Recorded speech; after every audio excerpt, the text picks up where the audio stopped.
শ্রাবণ মাসের দ্বিতীয় সোমবারে তারকেশ্বর বাবার মাথায় জল ঢালতে যাবার পথে এই ডাকাতকালী মায়ের মন্দিরে ঘটলো এক ভয়ঙ্কর কাণ্ড। কি ঘটেছে এই ডাকাতকালী মায়ের মন্দিরে? যখন চারিদিক থেকে শুধু ভক্তদের আর্তনাদ, চিৎকার এবং চেঁচামেচি, লক্ষ লক্ষ পুণ্যার্থী যখন তারকেশ্বরের পথে চলেছে, ঠিক তখন এই ডাকাতকালী মায়ের মন্দিরে কি এমন ঘটেছে যা জানলে আপনারা চমকে উঠবেন। প্রিয় বন্ধুরা, দেখতেই পাচ্ছেন অলরেডি আমরা এসে উপস্থিত হয়েছি এই তারকেশ্বর যাবার পথে ডাকাতকালী মায়ের মন্দিরে। আর এটি কিন্তু শেওড়াফুলি থেকে যখন বৈদ্যবাটি রোড ধরে তারকেশ্বরের উদ্দেশ্যে আপনারা যাত্রা শুরু করবেন, ঠিক তার 14 কিলোমিটারের মাথায় পড়বে এই ডাকাতকালী মায়ের মন্দিরে। এটা হচ্ছে ভক্তদের প্রথম স্টপেজ। দেখতেই পাচ্ছেন ভক্তরা কেমন কিভাবে উন্মাদের মতন করছে, চারিদিক থেকে শুধু উন্মাদের মতন করতে করতে একটা মায়ের মৃত্যুর মুখ থেকে সে জানি না এখন কেমন আছে, অ্যাম্বুলেন্সের আওয়াজ চারিদিকে শুধু। এই ডাকাতকালী মায়ের মন্দিরে এমন কাণ্ড ঘটেছে, সত্যি আপনাকে চমকে দেওয়ার মতন ঘটনা ঘটেছে। প্রিয় বন্ধুরা, ভারতবর্ষের বিভিন্ন প্রান্ত থেকে লক্ষ লক্ষ পুণ্যার্থী এসে উপস্থিত হয়েছে এই তারকেশ্বরের রাজপথে শ্রাবণের এই দ্বিতীয় সোমবারে। 2025 তারকেশ্বরের রাজপথে কিন্তু লক্ষ লক্ষ পুণ্যার্থী অলরেডি জল ঢেলে ফেলেছে এই শ্রাবণের পুণ্যতিথিতে। আপনাদের সকলের প্রিয় মায়াপুর ব্লগ এসে উপস্থিত হয়েছে এখন ডাকাতকালী মায়ের মন্দিরে, আর এখান থেকে হেঁটে পৌঁছে যাবে সেই তারকেশ্বরের পথে। প্রিয় বন্ধুরা, দেখতেই পাচ্ছেন আমরা কিন্তু এখন তারকেশ্বরের পথে উদ্দেশ্যে রওনা দেবো। তো আপনাদের কাছে বিনম্র অনুরোধ, আমাদের চ্যানেলে যদি নতুন সদস্য হয়ে থাকেন চ্যানেলটি সাবস্ক্রাইব করবেন, বেল আইকনটা অল করে রাখবেন, ফেসবুক পেজ থেকে দেখলে পেজটিকে ফলো করে রাখতে ভুলবেন না। এই কঠোর পরিশ্রম করে আপনাদের জন্য বিভিন্ন জায়গায় গিয়ে আমি কিন্তু সুন্দর সুন্দর ভিডিও এক্সপ্লোর করি এবং ধর্মীয় স্থান আপনাদের সামনে উপস্থাপন করার চেষ্টা করি। আপনাদের সহযোগিতা ভীষণভাবে কাম্য করি। আপনারা একটা সাবস্ক্রাইব, বেল আইকনটা অল করে রাখবেন। প্রিয় বন্ধুরা, দেখতেই পাচ্ছেন এটি হচ্ছে সেই ডাকাতকালী মায়ের মন্দির। আর এই ডাকাতকালী মায়ের মন্দিরে কিন্তু প্রচুর গ্যাদারিং হয়, কেননা প্রথম স্টপেজ এই স্থানে হবার কারণে প্রচুর ভক্তরা প্রথমেই এখানে ঢোকে, যে কারণে কিন্তু এখানে গ্যাদারিংটা প্রচুর পরিমাণে হয়ে থাকে। আর এই জায়গাটি কিন্তু খুবই অল্প।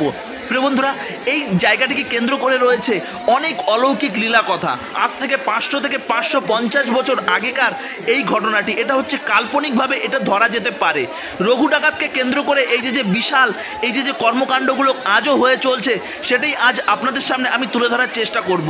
তো তার মাঝে আপনাদের এই দৃশ্যগুলো দেখাই, আর এই মন্দিরের যে অলৌকিক লীলাটি রয়েছে সেই লীলাটিও আপনাদের শ্রবণ করাবো। আশা করি আপনাদের ভীষণ ভালো লাগবে। তো তার আগে আপনাদের বলে রাখি, আপনারা যারা এই তারকেশ্বরের রাজপথে এই শ্রাবণের পুণ্যতিথিতে আপনারা আসতে চাইছেন, মানে অলরেডি 2টো সোমবার বেরিয়ে গেছে, আর মাত্র বাকি আছে 2টো সোমবার। বুঝতেই পারছেন প্রথম সোমবারগুলোকে এই পরিমাণে গ্যাদারিং, তাহলে দ্বিতীয় সোমবারগুলোকে কি হতে চলেছে। মৃত্যুর মুখ থেকে ভক্তরা যেন ফিরে আসছে। তার সত্ত্বেও বাবার ভক্ত প্রত্যেকে বলে বোম তারক বোম ভোলে বাবা পার করেগা, বাবার স্থানে তো যেতেই হবে। কেননা এই শ্রাবণের পুণ্যতিথিতে দেবাদিদেব মহাদেব হলাহল বিষ তিনি গ্রহণ করেছিলেন। প্রিয় বন্ধুরা, সত্যি আজ হয়তো আমরা সেই ঘটনাগুলো কেউ মনে রাখি না। আজ আমরা নিজেদের আবেগ ভালোবাসার জন্যই হয়তো ছুটে চলি এর শ্রাবণের এই ধারায়। কেন আমরা বাবার মাথায় জল ঢেলে থাকি, এই ঘটনাটি আজ আপনাদের সামনে আমি তুলে ধরার চেষ্টা করব। তো চলুন যেতে যেতে আপনাদের সামনে আরও কিছু দৃশ্য আপনাদের তুলে ধরার চেষ্টা করি। প্রিয় বন্ধুরা, এই জায়গাটি এখন কিন্তু অনেকটা জায়গা জুড়ে এই বিশাল নাট মন্দির করে দিয়েছে। আর এটা কিন্তু যে বৈদ্যবাটি, মানে এই যে শেওড়াফুলি থেকে যখন আমরা তারকেশ্বরের উদ্দেশ্যে রওনা দেব, ঠিক বৈদ্যবাটি থেকে একদম তারকেশ্বর পর্যন্ত কিন্তু প্রায় 40 কিলোমিটার। আর এই 40 কিলোমিটারের প্রথম স্টপেজ মানে 14 কিলোমিটারের মাথায় পড়ে এই ডাকাতকালী মায়ের মন্দিরে। প্রত্যেকে প্রায় 50 লিটার, কেউ 30 লিটার, কেউ 20 লিটার, আর কেউ কিছু না নিলেও মিনিমাম 2-4 লিটার করে বা 5 লিটার করে জল নিয়ে প্রত্যেকেই কিন্তু পৌঁছে যাচ্ছে তারকেশ্বর বাবার মাথায় জল ঢালতে। আর এখন এসে উপস্থিত হয়েছি আমরা ঠিক 14 কিলোমিটার দূরে এই ডাকাতকালী মায়ের মন্দিরে। তো চলুন এই ডাকাতকালী মায়ের মন্দিরের ইতিহাস আপনাদের সামনে তুলে ধরি। জানেন তো, প্রায় 500 থেকে 550 বছর আগেকার কথা। এই জায়গাটি কোথায়? জায়গাটি কিন্তু সিঙ্গুর ডাকাতকালী মায়ের মন্দির নামে পরিচিত। এই বৈদ্যবাটি এবং তারকেশ্বর রোডের পাশে এই পুরুষোত্তমপুর এলাকায় এই ডাকাতকালী মন্দিরটি অবস্থিত। অতীতে আছে অসুস্থ রামকৃষ্ণ পরমহংস দেবের নাম আমরা প্রত্যেকেই জানি। তো তিনি রামকৃষ্ণ, তিনি ছিলেন মায়ের একজন সাধক। তিনি আপনারা জানেন যে তিনি থাকতেন দক্ষিণেশ্বরে। তো রামকৃষ্ণকে দেখতে মা শারদা কোথায় যাচ্ছেন? কামারপুকুর থেকে। এই যে আপনারা যদি ট্রেনে করে যান শেওড়াফুলি থেকে তারকেশ্বরের উদ্দেশ্যে, তার মাঝখানে কামারপুকুর পাবেন।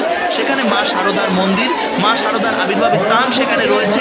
আপনারা চাইলে সেই স্থানে যেতে পারেন অন্য কোনো সময়ে। তো প্রিয় বন্ধুরা, এই লীলার কথা বলতে বলতে আপনাদের একটা কথা বলে রাখি, দেখতে পাচ্ছেন মায়ের মন্দিরে সব গঙ্গা জল ঢালছে আর জলটা কেমন ছিটিয়ে দিচ্ছে। মাকে কিন্তু প্লাস্টিক দিয়ে ঢেকে রাখা হয়েছে, তার একটা কারণেই মা গঙ্গা কখনো মায়ের চরণে স্থান নেই, যে কারণে মায়ের চরণে এটা অপরাধ হয়। তো মা চান না, যে কারণেই কিন্তু এটা ভক্তরা দেখতে পাচ্ছে উন্মাদের মতন জল ছিটাচ্ছে। এটা করবেন না, এটা কিন্তু একটা ভয়ঙ্কর অপরাধ। এটা আপনাদের বারবার বলছি, করবেন না এটা।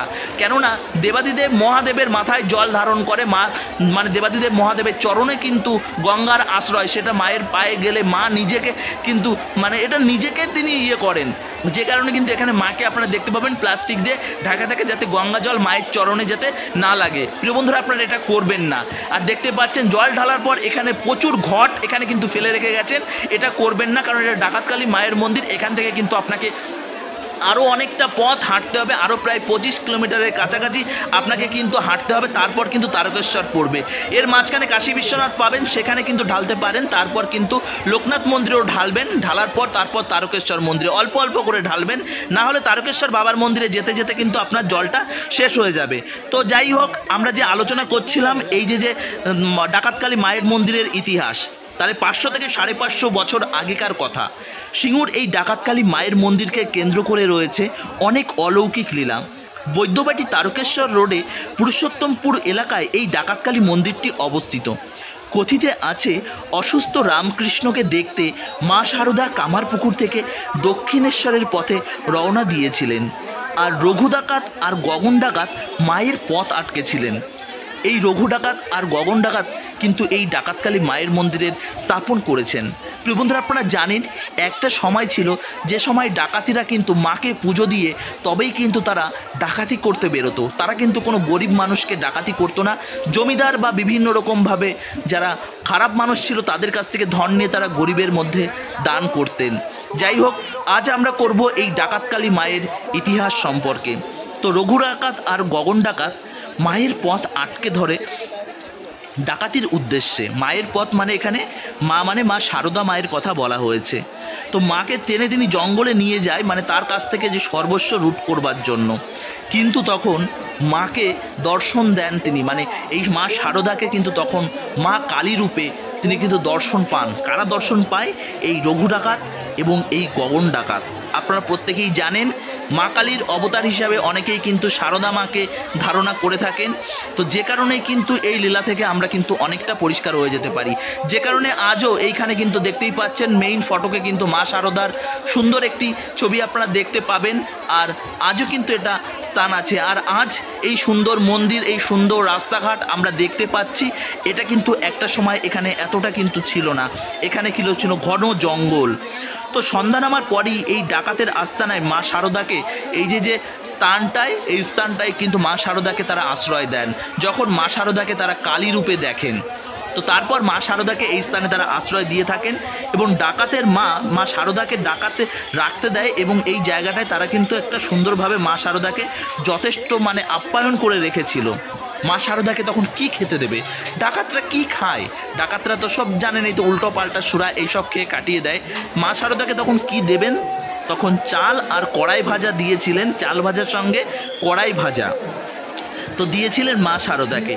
পরের দিন সকালে ডাকাতেরা মা শারদাকে ঠিক দক্ষিণেশ্বরে সেই স্থানে, মানে যেই স্থানে রামকৃষ্ণ রয়েছে সেই স্থানে কিন্তু পৌঁছে দিয়ে আসে। প্রিয় বন্ধুরা, তো আজও যে কারণে এই স্থান কিন্তু এত জাগ্রত।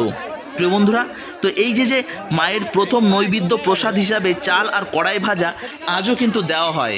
প্রিয় বন্ধুরা, আপনারা জানেন, কেননা মা শারদাকে এটা দেওয়া হয়েছিল। মাকে তারা মায়ের রূপে, মানে মা কালী রূপে দর্শন পেয়েছিল, যে কারণে মাকে তারা প্রথমে কড়াইশুঁটি আর চাল ভাজা দিয়েছিল। আজও নৈবেদ্য হিসাবে সেই খাবারটাই কিন্তু আজও দেওয়া হয়।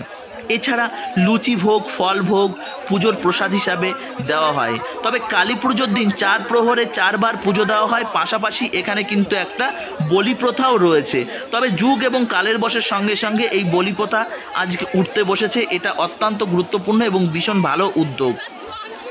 ইতিহাস থেকে জানা যায় এই এলাকার পাশে ছিল একটা সরস্বতী নদী, আর তার পাশে জনমানব শূন্য এই জঙ্গলে ডাকাতরা একটা মাটির কুড়ে ঘরে বানিয়ে ঘট পুজো করত। তার মানে প্রথমে কিন্তু মায়ের পুজো হতো না, প্রথমে একটা ঘট পুজো করত। ঘটে মায়ের স্বরূপ হিসাবে কিন্তু পুজো করতেন ডাকাতরা।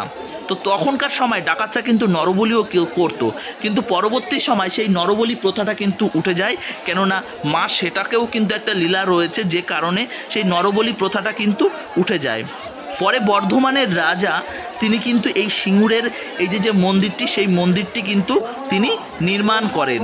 তো এই মন্দিরটি নির্মাণ করা নিয়েও রয়েছে দুটো ইতিহাস। এই মন্দিরটি নির্মাণের জন্য উপদেশ দিয়েছিল বর্ধমানের রাজা, আর এখানকার যে মন্দিরের মধ্যে যে মূর্তিটি তৈরি রয়েছে, সেই মূর্তিটি এখানকার কালী পুজোর দিন এই মানে মোড়ল, এখানকার কিছু মোড়ল ছিল, সেই মোড়লদের দ্বারা এখানে কিন্তু এই কালী মন্দিরটির মা কালীকে কিন্তু স্থাপন করা হয়, যে কারণে আজও কিন্তু এখানে সর্বপ্রথম মোড়লেরা পুজো দেবেন, তারপর কিন্তু প্রত্যেক ভক্তরা পুজো দেবেন।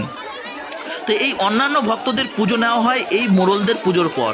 পুরুষোত্তমপুর গ্রাম, এই গ্রামটির নাম হচ্ছে পুরুষোত্তমপুর গ্রাম। এই গ্রামে এই ডাকাতকালী মন্দিরটি থাকার কারণে এর পাশাপাশি রয়েছে বেশ কয়েকটি গ্রাম, যেমন রয়েছে মল্লিকপুর, জামিনবেড়িয়া এবং রয়েছে বারোয়ারিতে, এরকম আরও অনেক কয়েকটা স্থান রয়েছে। জানেন বিভিন্ন জায়গায় তো কালী পুজো হয়ে থাকে, কিন্তু আজও কিন্তু এই যে পাশাপাশি বেশ কয়েকটি গ্রাম, বেশ কয়েকটি এলাকায় আজও কিন্তু অন্য কোনো কালী পুজো হয় না। কেননা আপনারা জানেন যে মায়ের অনেক স্বরূপ, কিন্তু অন্য কোনো মায়ের স্বরূপ তো দেখতে পাবেনই না। এমনকি কারোর বাড়িতে এই ডাকাতকালী মায়ের মূর্তি ছাড়া বা ছবি ছাড়া বা ক্যালেন্ডার ছাড়া অন্য কোনো মায়ের মূর্তি কিন্তু আপনারা দেখতে পাবেন না। এটা মা অসন্তুষ্ট হয়ে থাকেন, যেটা আজও এখানে কিন্তু প্রচলিত আছে। তো প্রিয় বন্ধুরা, বুঝতেই পারলেন এখানকার মা কতটা জাগ্রত। মা এতটাই জাগ্রত যে এই কালীর প্রতিমার পুজো ছাড়া অন্য কোনো কালীর পুজোর মানে কোনো প্রতিমার পুজো তিনি কিন্তু মানে এখানকার কেউই সাহস পান না এই এলাকার মানুষ করতে। বছরে একবার কালী পুজোর দিন শূদ্রদের আনা গঙ্গা জল দ্বারা মন্দিরের দরজা বন্ধ করে ঘটের জল পাল্টানো হয়। তখন কিন্তু কোনো মহিলাকে এই মন্দিরের মধ্যে প্রবেশ করতে দেওয়া হয় না। তাহলে বুঝতে পেরেছেন তো, বছরের একটা দিন পুজোর সময় তখনই কিন্তু এই মায়ের ঘটে গঙ্গা জল দিয়ে কিন্তু পাল্টানো হয়। আর আপনারা যারা এই সময় এসে, মন্দির কমিটি বারবার বলছে তার সত্ত্বেও বারবার বলছে এভাবে ঢালবেন না, তার সত্ত্বেও কিন্তু আপনারা ঢেলে থাকেন। এটা করবেন না। এবার আপনারা হয়তো অনেকে অনেক রকম ব্যাখ্যা করবেন, এটা আপনাদের ভালোর জন্যই বলছি, কেননা মা গঙ্গা দেবাদিদেব মহাদেবের চরণে আশ্রয় নিয়েছে, যে কারণেই এটা কিন্তু করা উচিত না। দেবাদিদেব মহাদেব হচ্ছে কে? মায়ের হচ্ছে স্বামী, তো যে কারণে এটা করা উচিত নয়। তো প্রিয় বন্ধুরা, বুঝতে পারলেন বিষয়টা? তো এই যে মানে স্থান থেকে এটা কিন্তু তারকেশ্বর আর এই যে বৈদ্যবাটির মধ্যে দূরত্বটা এখানে কিন্তু 14 নম্বর ইয়ে। একটু আগে দেখিয়েছি একটা অ্যাম্বুলেন্স, আরও একটা অ্যাম্বুলেন্স এসে উপস্থিত হয়েছে। অনেক মানুষ অসুস্থ হয়ে পড়ছে, আপনাদের বারবার বলেছি আপনারা যারা সুস্থ বা স্বাভাবিকভাবে আপনারা যারা আসতে পারবেন তারাই কিন্তু আসবেন, তাছাড়া কিন্তু দয়া করে আসবেন না। কেন বলুন তো, আপনার বাড়িতে হয়তো আপনার প্রিয়জন, আপনার ফ্যামিলির প্রত্যেকে রয়েছে, তারা কিন্তু আপনার জন্য অপেক্ষা করছে, এই বিষয়টা মনে রাখতে হবে। বৃদ্ধ বয়স আপনার যখন 70-80 বছর হয়েই গেছেন, বছরের অনেকগুলো বছর আপনি পার করে ফেলেছেন জীবনের, এই বুড়ো বয়সে এসে আর ধর্মকর্ম করার কোনো দরকার নেই। যখন আর 5টা বছরের সময় আপনার যখন মনে ছিল না, তখন এই বৃদ্ধকালে এসে ধর্ম করার কোনো অরিজিনাল টাইম নাই। যাই হোক, এই ইউথ বা এই যে যুবক, এই বয়সটাই কিন্তু ধর্ম করার অরিজিনাল টাইম। আপনারা কেদারনাথ যান, বদ্রীনাথ যান, অমরনাথ যান, যেই স্থানেই যান না কেন, যুবক অবস্থায় আপনারা যাবেন। এই যাত্রাপথটা কিন্তু অনেকটা কঠিন। অনেকে বসে আছে, অনেকে অটো ধরছে, টোটো ধরছে, হ্যাঁ সেটা আপনারা যেতেই পারেন, আপনার শারীরিক কন্ডিশন খারাপ হলে সেটা তো আপনারা যেতেই পারেন। কিন্তু অনেকেই আবার বলছে যে আর কোনোদিনও আমি জীবনেও এই তারকেশ্বর আসবো না। ভগবানের প্রতি ভক্তি এবং শ্রদ্ধাটা থাকা উচিত। আপনি এমন কিছু করবেন না, ভগবানের প্রতি ভক্তি, শ্রদ্ধা, ভালোবাসা এই জিনিসটা যাতে আপনার মন থেকে উঠে যায়। ভক্তি শ্রদ্ধা তো বর্তমান সবাই মানুষের মধ্যে নেই বললেই চলে, যেটুকু আছে এই আবেগ এবং হুতোষের বশে এসে আপনারা কিন্তু ভুলে যান। যাই হোক, দেখতে পাচ্ছেন অ্যাম্বুলেন্সের পর অ্যাম্বুলেন্স চলে যাচ্ছে, আর এরকমভাবেই মানুষ কিন্তু অনেকেই অসুস্থ হয়ে পড়ছে। প্রচণ্ড রোদ, প্রচণ্ড গরম, কখনো বৃষ্টি, কখনো ভেজে জামাকাপড় নিয়ে খালি পায়ে এমনভাবেই কিন্তু আপনাকে ছুটে চলে যেতে হবে প্রায় 40 কিলোমিটার পায়ে হেঁটে। এই যাত্রাপথটা কিন্তু একেবারেই কঠিন নয়। বারবার আপনাদের এটাই বোঝানোর চেষ্টা করছি, আপনি যখন বাড়ি থেকে বেরোবেন তখন আপনি প্রস্তুত হয়ে নেবেন যে এমন খারাপ পরিস্থিতি, ভালো পরিস্থিতি সব কিছুর মধ্যে দিয়ে আপনাকে কিন্তু যেতে হবে। দেখতেই পাচ্ছেন ঠিক এরকমভাবে এর কাছে রয়েছে নাই করে ওখানে 10 লিটার 20 লিটার জল কিন্তু রয়েছে। এরকম এতটা জল নিয়ে এটা কিন্তু পৌঁছে যাবে। তো যাই হোক, আপনারা যখন আসবেন তখন এই প্রস্তুতিটা নিয়েই আসবেন। আর বাড়িতে যারা হাঁটা চলার অভ্যাস নেই, এসি ঘরে বসে টাইম কাটান, দেখুন এসি ঘরে অনেকেই কাটান, কাজের বেশিরভাগ সময় হয়তো আমিও অনেক সময় কাটাই, তো যে কারণে কিন্তু প্রতিনিয়ত হাঁটার অভ্যাস রাখতে হবে। বছরের বিভিন্ন সময় আমরা বৃন্দাবন পরিক্রমা করি, নবদ্বীপ পরিক্রমা করি, শ্রীক্ষেত্র পুরী পরিক্রমা করি, এরকম বিভিন্ন স্থানে আমরা যাই। হাঁটা অভ্যাসটা আমার রয়েছে, যে কারণে কোনো সম্ভব প্রবলেম হয়নি। আপনারা তো সপ্তাহে একটা আসেন, আমি অলরেডি 2 সপ্তাহে এসেছি। এছাড়া শেওড়াফুলি থেকে দিল্লি রোড পর্যন্ত আরও কয়েকটা দিন, মানে মোট 4 দিন কিন্তু করে আসা হচ্ছে। এবং এখনও তৃতীয় সোমবার রয়েছে এবং রয়েছে লাস্ট সোমবার, এখনও কিন্তু বাকি রয়েছে। এরপর আবারও আমি চলে যাব কেদারনাথ। এরকমভাবেই কিন্তু চলতে থাকবে। আর দেখতেই পাচ্ছেন ভক্তদের ভিড় কতটা। আর এই ভিড়ের মধ্যে বাঁকটা রয়েছে, বাঁকের দুদিকে রয়েছে জল, আর এই জল নিয়েই কিন্তু ছুটে চলেছে বলে বোম তারক বোম বলে বাবা পার করেগা, এরকমভাবে বলতে বলতে প্রত্যেকেই কিন্তু ছুটে চলেছে। তো এটা হচ্ছে ভগবানের প্রতি ভালোবাসা। দেবতাদের দেব, দেবাদিদেব মহাদেব, যখন দেবতা এবং অসুরদের মধ্যে যখন একটা মন্থন চলছিল, সমুদ্র মন্থন, সেই মন্থনের পর কিন্তু এই হলাহল বিষ উঠেছিল। আর এই হলাহল বিষটি কিন্তু সর্বপ্রথম উঠেছিল। তখন কি হয়েছিল, দেবাদিদেব মহাদেব সেই হলাহল বিষটি তিনি তার গ্রহণ করেন। আর গ্রহণ করে তিনি কিন্তু হৃদয়ে সেই জিনিসটা আনেন না, তিনি সেটা কোথায় আনেন, তিনি তার কণ্ঠে মানে গলাতে তিনি কিন্তু ধারণ করেন হলাহল বিষ। ভাবুন তো কত বড় ক্ষমতা। হলাহল বিষ তিনি গ্রহণ করছেন কিন্তু গলা থেকে নিচেই নামছে না। তখন দেবাদিদেব মহাদেবকে জিজ্ঞাসা করা হয়েছিল যে আপনি কেন বিষটা হৃদয়ে ধারণ করছেন না, গলায় ধারণ করছেন, আপনার তো প্রচণ্ড কষ্ট হচ্ছে। তখন দেবাদিদেব মহাদেব কি বলেছিলেন জানেন? কেননা দেবাদিদেব বলছে আমার হৃদয়ে আমার রাম রয়েছে, রামচন্দ্র রয়েছে। আমি যখন বিষটাকে গ্রহণ করব আমার রামচন্দ্রের সেটা অনেক প্রভাব পড়বে, রামচন্দ্রের যে কষ্ট হবে। এই কারণে দেবাদিদেব মহাদেব সেই কণ্ঠেই কিন্তু ধারণ করেছিল। এটা শাস্ত্রীয় ব্যাখ্যা, এটা আমার মন গড়া কোনো কাহিনী নয়, যেটা আপনাদের সামনে আমি তুলে ধরার চেষ্টা করলাম। তো প্রিয় বন্ধুরা, এই বিষয়টা আপনারা মাথায় রাখবেন। আর আপনারা কি 2 টান গাঁজা খেয়েই আপনাদের পুরো নেশা মাথা থেকে পেট পর্যন্ত একদম পায়খানা পর্যন্ত হয়ে যায়। তো এই হচ্ছে আপনাদের ক্ষমতা। দেবাদিদেব মহাদেবকে অনুকরণ নয়, অনুসরণ করুন। দেবাদিদেব মহাদেবের নীতি আদর্শ প্রতিটা মুহূর্তে আমাদের বোঝা উচিত। আজ আমরা জল ঢালতে যাচ্ছি আবেগের বসে, হুতোষের বসে, ভগবানের ভক্তি শ্রদ্ধার বসে। আর বছরে 365টা দিন বাকি রয়েছে, সেগুলোকে আমরা কি করব? আমরা ভুলে থাকব না। বাবাকে আমরা বাড়িতে স্থাপন করুন, নিকটবর্তী যে কোনো মন্দির পরিষ্কার রাখুন।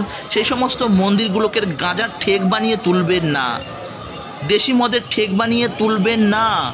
ধর্মীয় স্থান, সেখানে কখনো কলিকে ঢুকতে দেবেন না।